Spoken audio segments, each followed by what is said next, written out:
नमस्कार, आप देख रहे हैं स्वदेश न्यूज। मैं हूं शिवाली श्रीवास्तव आपके साथ और हाजिर हूं आपके सामने अपना प्रोग्राम बातें सितारों की के साथ।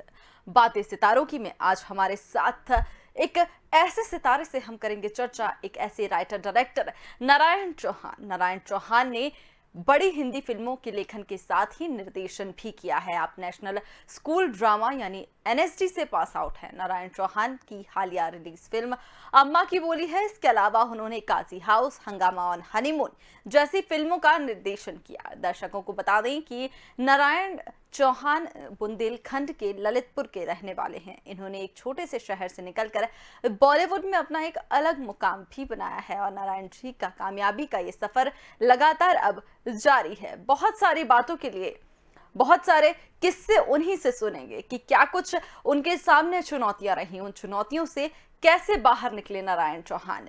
बातें सितारों की में आज उन्हीं से करेंगे हम खास चर्चा।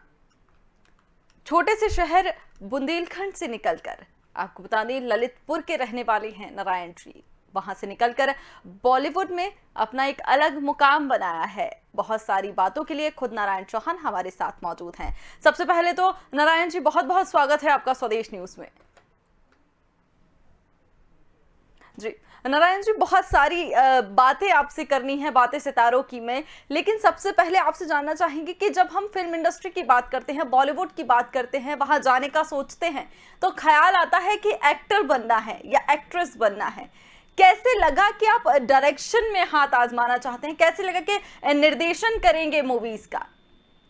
नहीं, एक्चुअली आप बिल्कुल सही बोल रहे हैं, क्योंकि मेरा भी ख्वाब जब मैं बचपन में मतलब एक ये ख्याल आया कि मुझे फिल्म लाइन में जाना है या थिएटर में जाना है, जी। तो एक्चुअली मेरा पहला वो था।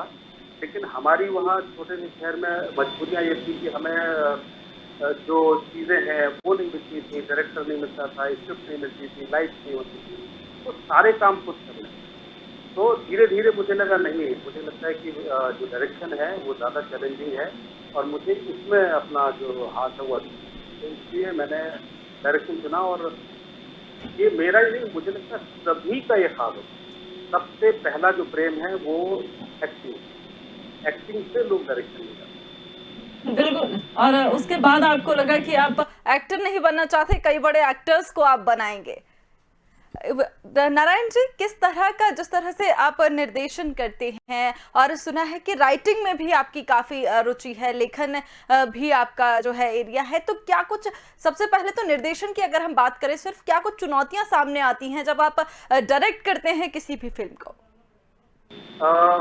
शुरुआत में बहुत चैलेंज का सामना करना पड़ता है, बहुत सारी चुनौतियाँ हमारे सामने होती हैं, क्योंकि पहले मुझे लगता था कि डायरेक्टर बनना बहुत मुश्किल है, लेकिन बाद में समझ में आया कि नहीं, डायरेक्टर बनना उतना मुश्किल नहीं है जितना कि डायरेक्टर एक फिल्म बनाने के बाद उसको रिलीज करने का अ, जो जो प्रक्रिया है वो ज़्यादा कठिन है। तो ये एक चैलेंज है डायरेक्शन की एक उस रास्ते का। तो शुरू में तो लगा कि नहीं, आपको जो है आपको एक स्क्रिप्ट मिल गई, आपको अच्छे एक्टर मिल गए, आपने डायरेक्ट किया। लेकिन अब क्या? अब उस फिल्म को कहाँ लेके जाएं? तो ये एक बहुत बड़ी चुनौती है कि आप फिल्म बनाने के बाद में उसको रिलीज़ कर लें और रिलीज़ करने के बाद दर्शक उसको पसंद करें। ये एक सबसे बड़ा चुनौती है, सबसे बड़ी, जो मुझे फेस करनी है। बिल्कुल नारायण जी, आप फिल्म डायरेक्ट करके फिल्म रिलीज हुई, लेकिन कभी कभी ऐसा भी होता है कि दर्शकों के मन को उतनी नहीं भा पाती है फिल्म और हमारी जो एक्सपेक्टेशंस होती हैं उनके ऊपर नहीं खरी उतर पाती है। तो उस वक्त क्या कुछ, क्योंकि देखा है हमने कि जब हम कुछ काम करते हैं और वो उस हमारी एक्सपेक्टेशन के हिसाब से नहीं होता तो मनोबल भी थोड़ा बहुत डाउन हो जाता है। उस वक्त कैसे आप दोबारा से उठकर सोचते हैं कि कोई बात नहीं, ये नहीं तो अब दूसरी फिल्म और दूसरे तरीके से क्या कुछ वो होगा? देखिए, हम कोई भी फ़िल्म बनाते हैं या स्क्रिप्ट लिखते हैं, कोई भी, तो हमारी पूरी कोशिश होती है कि हम जो भी लिखें वो दर्शक को पसंद आए, जो भी हम दिखाएँ वो दर्शक को पसंद आए। लेकिन कई बार ऐसा होता है कि हम जो है चूक जाते हैं, है ना? तो उसमें मुझे लगता है कि हार नहीं माननी चाहिए, आप फिर से कोशिश करें, आप एक अच्छी स्क्रिप्ट बनाएँ। और जो मेरा अपना जो अनुभव है वो है कि अगर आप कोई बात हल्के-फुल्के हँसते-हँसाते, गुदगुदाते हुए अगर अपनी बात कहते हैं, तो वो ज़्यादा दूर तक जाती है। तो ये जो है एक वो है कि आप अपनी बात रखते हो, आपसे कहें दर्शकों को, दर्शक जो है दिन भर का थका हुआ इंसान आता है, घर आता है, तो उसको यही लगता है कि मनोरंजन के नाम पे उसका जो दिन भर की थकान है वो उतर जाए। और आने के बाद फिर वही बोझिल फ़िल्में, बोझिल सब्जेक्ट अच्छे होते हैं, मैं ये नहीं कह रहा हूँ नहीं होते हैं, बस मतलब एक गंभीर सब्जेक्ट जो है, लेकिन उनको देखने के लिए एक अलग माइंड स्पेस चाहिए, आपको एक अलग स्थिति चाहिए, जिससे आप जो है उन फ़िल्मों को एन्जॉय करें। लेकिन जब होता है ना कि चाउमीन टाइप से कि हल्का-फुल्का क्या चाहिए, जी। तो उस वक़्त जो है ये कॉमेडी फ़िल्में जो है वो वर्क करती हैं और मुझे लगता है कॉमेडी एक ऐसी चीज़ है जो हर जगह बनती है। बिल्कुल। बिल्कुल नारायण जी, लेकिन जब आप फ़िल्में डायरेक्ट करते हैं, तो एक वाइड सोच होती है, एक डायरेक्टर जब उस कुर्सी पे बैठता है, पूरी फ़िल्म उनके दिमाग में होती है, हर एक सीन उतना ही एप्रोप्रिएट एक्टिंग चाहिए, उतना ही मसाला सारी चीज़ें होती हैं। तो कभी लगता नहीं है कि दिमाग में इतनी सारी चीज़ें एक साथ ऑलरेडी एक फ़िल्म दिमाग में चल रही है और उसके बाद उसी को डायरेक्ट भी करना है, एक्टर एक्ट्रेसेस जो हैं उनको बताना है कि ये सीन इस तरह से होना चाहिए, इस तरह से होगा पूरा कुछ? जी एक्चुअली मेरा जो बेस है वो राइटिंग है। मैंने जी। राइटिंग डायरेक्टर बना हूँ। तो जब मैं कोई भी फ़िल्म लिख रहा होता हूँ या कोई भी कहानी जब मैं लिख रहा होता हूँ, तो एक-एक सीन मेरे दिमाग में ना छप जाता है और ऐसा छप जाता है कि बाद में फिर ना भी हो ना, तो वो सीन कैसे करना है, कहाँ से करना है, किस एंगल से शूट करना है, किस एक्टर का क्या मूड होना चाहिए, वो एक-एक सीन मेरे दिमाग में पहले से छप चुका होता है। तो अब चूँकि हम जब फ़िल्म बनाते हैं या शूट करते हैं, तो हमारा कभी पहला नंबर सीन हो रहा होता है या कभी हमारा 10वां नंबर सीन हो रहा होता है। तो उस मूड को एक 1 नंबर सीन से 9 नंबर तक कैरी करना एक जैसा। तो वो पूरा आपके दिमाग में क्लियर होना चाहिए, अगर वो क्लियर नहीं है, तो बड़ा मुश्किल हो जाएगा। तो सबसे पहले आपको स्क्रिप्ट के साथ बिल्कुल ऐसा दोस्ताना रवैया अपनाना है कि उसको पूरा ग्रहण कर लेना अपने आप में। आपने ग्रहण कर लिया, पूरी स्क्रिप्ट आपके दिमाग में बैठ गई अच्छे से, उसके बाद जब आप कोई भी चीज़ डायरेक्ट करेंगे, तो आपको उसका मूड, उसका समय, उसका जो जॉनर है, वो सब याद है और आप अच्छे से कर पाएँगे। बिल्कुल नारायण जी, जिस तरह से लेखन का आपने ज़िक्र किया है, आप राइटिंग करते हैं, आप राइटर भी हैं और बहुत अच्छे राइटर भी हैं। तो एक बात बिल्कुल मैं आपसे ये जानना चाहूँगी कि जिस तरह से जब हम कोई बुक पढ़ते हैं, तो एक-एक स्क्रीन प्ले जिस तरह से आपने बताया कि वो सीन हमें ऐसा लगता है कि वो हमारी आँखों के सामने है और कहा ये भी जाता है कि जब तक ऐसा नहीं होता, तो आप बुक में उतना इन्वॉल्व नहीं हो पाते हैं, अगर आपके साथ ऐसा नहीं हो रहा है। अगर मैं पर्सनली बात करूँ तो तब भी जब भी हम कोई नॉवल पढ़ते हैं या कोई भी ऐसी बुक पढ़ते हैं, तो सामने वो स्क्रीन प्ले की तरह हमारे सामने सारे सीन चल रहे होते हैं। तो ऐसे में जब आप लिखते हैं अपनी चीज़ों को और आपको पता होता है कि आपको कैसा कैरेक्टर चाहिए और जब वो ढूँढना होता है कि वो कैरेक्टर या वो पर्सनैलिटी जो आपके कैरेक्टर से मैच हो, जो आपने लिखा है उससे मैच हो, कितना मुश्किल होता है उस वक़्त पर सेम कैरेक्टर को ढूँढना या जो उनमें बिल्डअप करना वो कैरेक्टर जो आप चाहते हैं? एक्चुअली जब भी हम कोई कहानी लिख रहे होते हैं, हम कहानियाँ कहाँ से उठाते हैं? हम कहानियाँ अपने जीवन से ही उठाते हैं। कोई भी कहानी हो, कहीं अलग नहीं होती है। हमारे जीवन में कभी कुछ घटा होता है या हमने कहीं सुना होता है बिल्कुल। या हम कैरेक्टर से मिले होते हैं, तो उससे उठा के वो कहानियाँ बनती हैं। तो लाज़मी है कि जहाँ से हमने उठाई है, वो कैरेक्टर हमारे दिमाग में होता है। तो हम पूरी कोशिश करते हैं कि हमारे हमारे जो कहानी का कैरेक्टर है और हमारा जो एक्टर है, वो एक साथ जेल हो जाए। तो वो हमारा काम है कि हम उसको कितना अच्छे से जेल कर पाते हैं उस बोली। जैसे अम्मा की बोली है, अम्मा की बोली में जो 5 बेटे हैं, वो मेरी ज़िंदगी से गुज़रे हैं। तो उसमें एक-एक एक्टर में जो मैंने काम किया है, जो अपने गोविंद जी हैं या इश्तियाक शायद कल इश्तियाक जी का कल आपने इंटरव्यू भी किया है। तो उन्होंने जो मैंने कहानी लिखी थी, उन सभी कैरेक्टरों के साथ इतना ज़बरदस्त न्याय किया है कि मैंने उनको सिर्फ़ समझाया कि मुझे ये कैरेक्टर ऐसा चाहिए और उन्होंने हूबहू उसको जो है पर्दे पे उतार दिया। तो एक सुविधा भी मिल जाती है आपको कि आपके दिमाग में एक कैरेक्टराइज़ेशन पहले से होता है कि मुझे ये कैरेक्टर ऐसा चाहिए और अगर एक्टर बहुत अच्छा मिल जाए, तो वो आपको बिल्कुल हूबहू आपको वैसे ही उतार देता है। तो आपको एक अच्छा एक ट्यूनिंग बहुत अच्छी हो जाती है डायरेक्टर की और एक्टर की। बिल्कुल नारायण जी, लेकिन जिस तरह से आपने अम्मा की बोली का जो जिक्र किया, हम बिल्कुल चाहेंगे कि आप दर्शकों के साथ, क्योंकि हम सब जानते हैं वो फिल्म आपके बहुत दिल के करीब है, तो किस तरह से आप कुछ किस्से भी जब आप शूट करते होंगे तो कुछ ऐसे मजेदार किस्से भी होते होंगे जो आप अगर आज भी याद करें कभी खाली बैठने में तो एक हंसी भी आती होगी, या कभी कभार लगता होगा कि काश वो वक्त जो है वो शूटिंग का वक्त क्योंकि काफी मजेदार होता है, तो कुछ किस्से ऐसे आप बिल्कुल हमारे दर्शकों के साथ साझा करें। बिल्कुल, अम्मा का जब शुरुआत हुई थी वही किस्सा बड़ा मज़ेदार है जी। कि मेरे एक मित्र हैं बाकी सारस्वत, तो उन्होंने मुझे फ़िल्म की स्क्रिप्ट के लिए बुलाया कि मुझे कोई फ़िल्म की कहानी चाहिए, अगर कोई हो तो बताओ। तो मैं गया, मैंने उनको करीब 8-10 कहानियाँ सुनाई उनको, और हर कहानी के बाद बस ये होता था, कुछ और है सुनाओ, कुछ और है सुनाओ।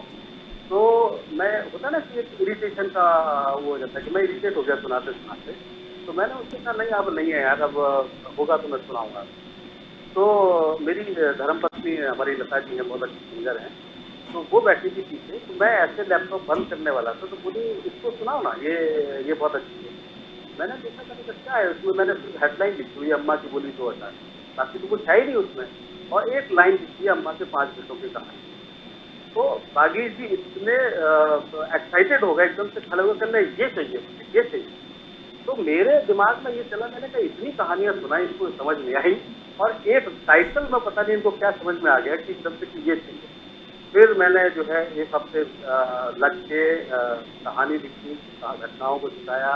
मेरा जो ब्रदर-इन-लॉ है, लता जी का भाई है, उसने बड़ी हेल्प की, तो वो कहानियाँ किससे लेके आता था, तब हमने बैठ के वो अम्मा की बोली बनाई। तो ये स्टार्टिंग ही अम्मा की बोली बड़ी इंटरेस्टिंग तरीके से शुरुआत हुई, और और काफी शूटिंग में इंटरेस्टिंग स्टोरी भी है नारायण जी, काफी इंटरेस्टिंग वो कहानी भी है। लेकिन नारायण जी अगर बात की जाए तो आपने एक फिल्म चुनौती मिनिस्ट्री ऑफ डिफेंस के लिए भी डायरेक्ट की है। उस वक्त कैसा, कितनी बड़ी चुनौती वो आपके लिए भी थी कि जब आप चुनौती को डायरेक्ट कर रहे थे, या उसका डायरेक्शन का मौका आपके लिए मिला था? एक्चुअली क्या हुआ कि चुनौती जब बन रही थी, तो वो लोग कोई अच्छा डायरेक्टर ढूंढ रहे थे, तो उन्होंने 8-10 डायरेक्टर ट्राई किए थे, लेकिन उनको समझ नहीं आ रहा था। फिर उन्होंने मेरा काम देखा, काम देखने के बाद बुलाया। तो ये वाकई मेरे लिए बहुत बड़ी चुनौती थी, क्योंकि ये पूरा बैकग्राउंड जो था वो पूरा फौजी बैकग्राउंड था, जी। पूरा मिलिट्री, पूरा मिलिट्री वहीं पे जाकर शूट किया, और उनके जो पूरे रूल्स हैं, मैंने पूरा करीब 1 महीने ट्रेनिंग लेके उन रूल्स को सीखा कि वो सुबह उठ के क्या करते हैं, दोपहर में क्या करते हैं, क्या उनका जीवन है, फिर उनकी क्या-क्या परेशानियाँ हैं, कि उनको छुट्टी नहीं मिलती, तो उनका जो साइकोलॉजिकल जो जीवन जो जिस हिसाब से जो फ्रस्ट्रेटेड हो जाते हैं, या कई तरह की दुर्घटनाएँ घट जाती हैं, तो वो सब मैंने वहाँ पे जाके सीखा बाकायदा। तो वो जो फ़िल्म है, उस फ़िल्म ने मुझे बहुत कुछ सिखाया है, कि मैंने 1 डेढ़ महीने जाके बाकायदा पूरी मिलिट्री की ट्रेनिंग सिखाई, तब उस फ़िल्म को मैंने देखा। और फ़िल्म बहुत अच्छी बनी। आज भी वो फ़िल्म जितने भी हमारे फौजी भाई हैं, जी। उनको मिनिस्ट्री ऑफ डिफेंस की तरफ से वो फ़िल्म उनको दिखाई जाती है। जितने भी पहाड़ पे या सिस्टम वगैरह में, जहाँ भी हैं, उनको फ़िल्म दिखाई जाती है। बिल्कुल। नारायण जी, आपने बहुत बड़ी चुनौतियों का सामना किया है। जिस वक़्त पे हम बात कर रहे हैं, चुनौती जो आपने बनाई तो वाक़ई वो बहुत बड़ी चुनौती रही होगी, क्योंकि एक अलग बैकग्राउंड को पहले सोचना, समझना, फिर उसके लिए पूरी डायरेक्शन वाक़ई बहुत मुश्किल होता है। लेकिन आपके अपकमिंग प्रोजेक्ट्स जो हैं, हम उनके बारे में भी आपसे बात करना चाहेंगे। क्या कुछ आपके अपकमिंग प्रोडक्ट्स आपकी जगह प्रोजेक्ट्स हैं? अभी ये काजी हाउस बिल्कुल रेडी है मेरी फ़िल्म। वो फ़िल्म एक रियल घटना पे बेस्ड है, लेकिन मेरी जो कहानी है, वो हिस्ट्री में आपको कहीं नहीं मिलेगी। वो जैसे होता है ना, किंवदंतियों में रह जाती है। तो ये बुंदेलखंड की एक छोटी-सी कहानी है कि एक अंग्रेज़ है, उसको एक बुंदेली लड़की से प्यार होता है।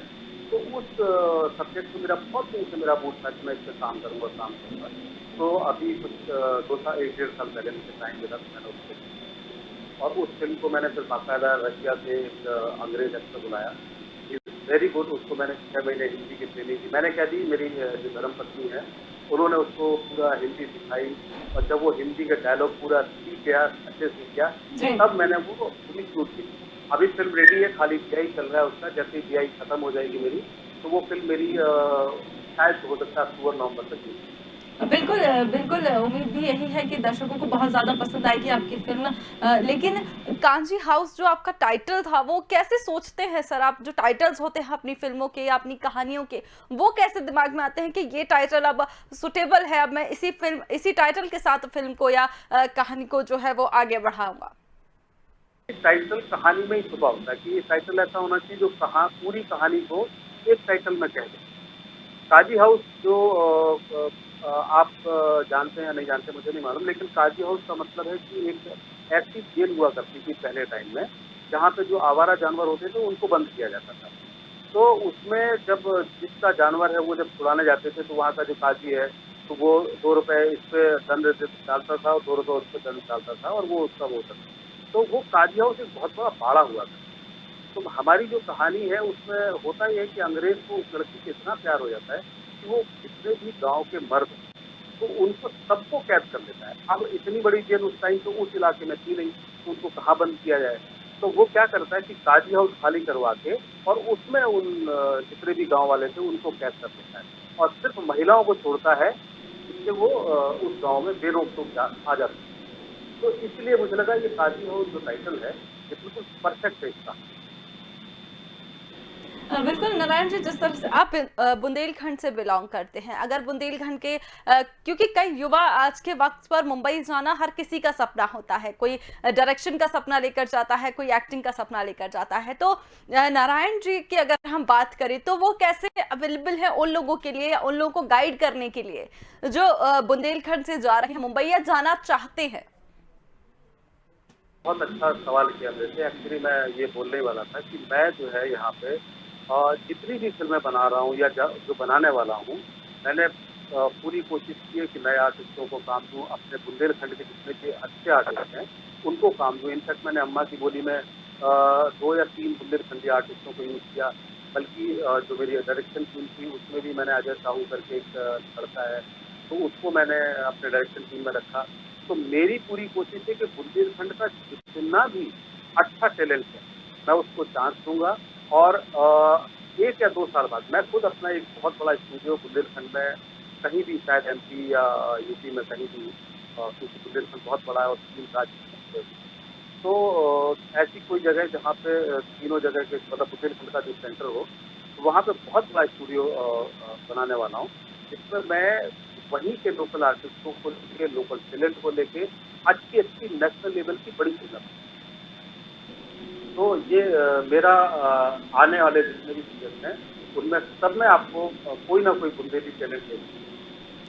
बिल्कुल नारायण जी, बहुत अच्छी बात भी कही आपने और बहुत अच्छा ये मैसेज भी लोगों तक है कि आप जब आगे बढ़ते हैं तो अपने क्षेत्र के लोगों की अगर हम बात करें जो जिनमें टैलेंट है, जो आगे बढ़ना चाहते हैं और अगर आप उस मुकाम पर हैं तो बिल्कुल और आगे लोगों के लिए भी रास्ता साफ करना बिल्कुल हमारी जिम्मेदारी भी बन जाती है अगर हम उस मुकाम पर पहुंच गए हैं। तो वहीं आपसे अगर बात की जाए कि जिस तरह से एक्टिंग और डायरेक्शन तो है ही, लेकिन डायरेक्शन और राइटिंग जो है वो कितना अलग अलग हो जाते हैं अगर हम बात करें या दोनों एक साथ ही चलते हैं कि आपने लिखा और फिर आपने आपके साथ साथ डायरेक्शन भी चल रहा है, क्या मुश्किल होता है दोनों को बैलेंस करना? नहीं, एक्चुअली दोनों एक दूसरे के पर्याय हैं, बल्कि आजकल आज की भाषा में अगर मैं बात करूँ, तो एक डायरेक्टर को पूरी तरह से टेक्निकल होना बहुत ज़रूरी है। टेक्निकल से मेरा मतलब है कि उसमें राइटिंग भी आपकी आ जाती है, आपको कॉस्ट्यूम का भी पता होना चाहिए, लाइटिंग का भी पता होना चाहिए, आपको सेट का भी पता होना चाहिए।